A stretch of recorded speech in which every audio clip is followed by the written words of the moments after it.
Oh boy, took me 15 or 20 minutes to get that self-locking hub locker out of the hub. I don't know why, but wow.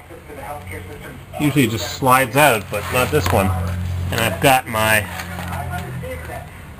little pin that I had put in here to replace that pin that got busted off the inner nut piece of coat hanger. Pretty small. But now I'm going to have to pull my stripped nut off the stub and wreck the stub, so here goes. I got a spare one, luckily.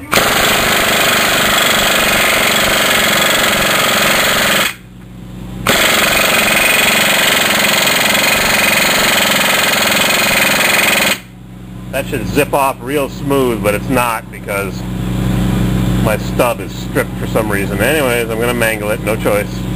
Only way to get the rotor off.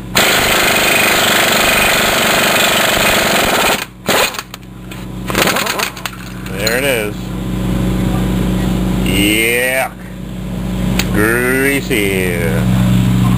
Oh, a minute and 20 seconds left. I got a new chip at Wally World. I wonder what I wrecked here. Junk. Off comes the rotor, and I'll see how the spindle looks in a second. Don't go away.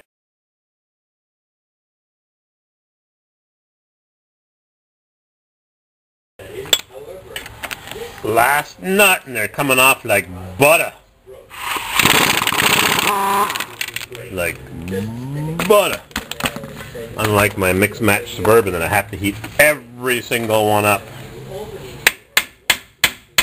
Tap, tap, tap. Don't do it where the bearing spins. Bearing spins there and there, so I can do it in the middle. Tap, tap, tap. Should really do it on the backing plate. There we go. Huh. I had to pound that on a mix match for an hour with multiple chisels. It's right here. I'll show you. Thread files. Somebody at Corvair Center Forum asked about thread files. 20 threads per inch, 24 threads per inch. You take your thread gauge in your cheapy tap and die set. This is 16. You match it right up. And you take a thread file and you fix the threads that are mangled on this spindle. And off it comes. Or something like that. There it is. Yippee! Back at, well, that came right off. The original cadmium plating. Now, the spindle.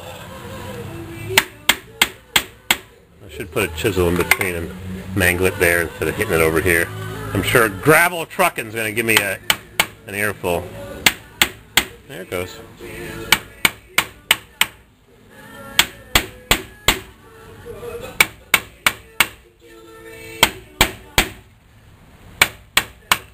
Give me a minute. Need two hands. Prizing it off with a chisel. Japan. That's all it says is Japan. There it is. There's a spindle with little bearings, roller bearings. Not too rusty. Barely any rust. Unlike the one I've got here.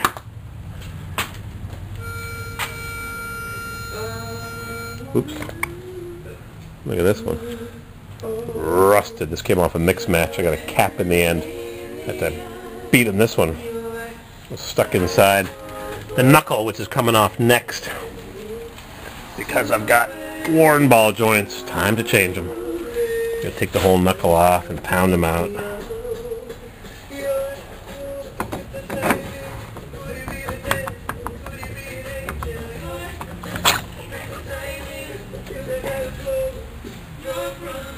Next, after I clean this grease off here, I'll pull the axle out.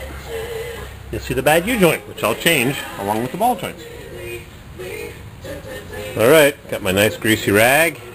And there it is, there's the axle. Goes a little tight in that direction. This way, nothing.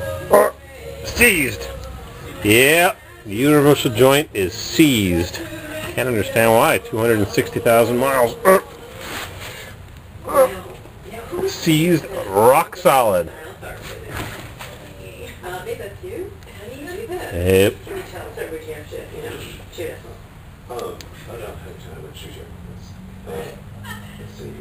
Junk. Never understand why Jim doesn't put a seal on the back of the axle to keep the junk out of the tube.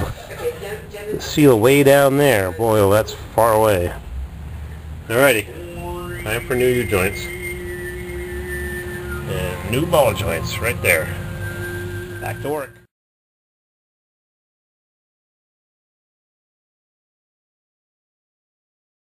Thursday, December 8th. The cap was so seized onto the cross that I had to take my grinder and make lots of sparks. Never had one that seized. Interesting, huh? See the rollers? We got a bunch of little ones right there. Only way to get it apart. I've never had this happen. Usually you just hammer on it. Comes apart. Not this one. Needed to be.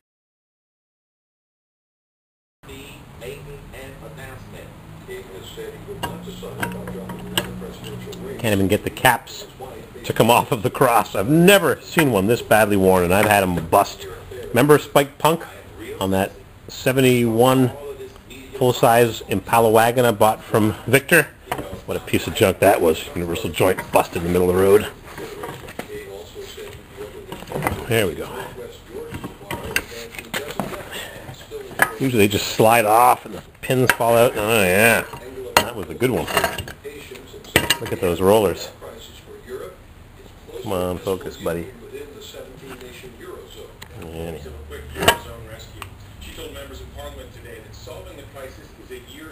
No focus. Junk.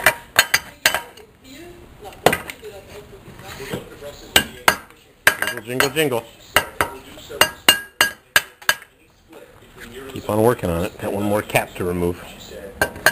You gotta put it like that. Hammer on it. We'll figure it out.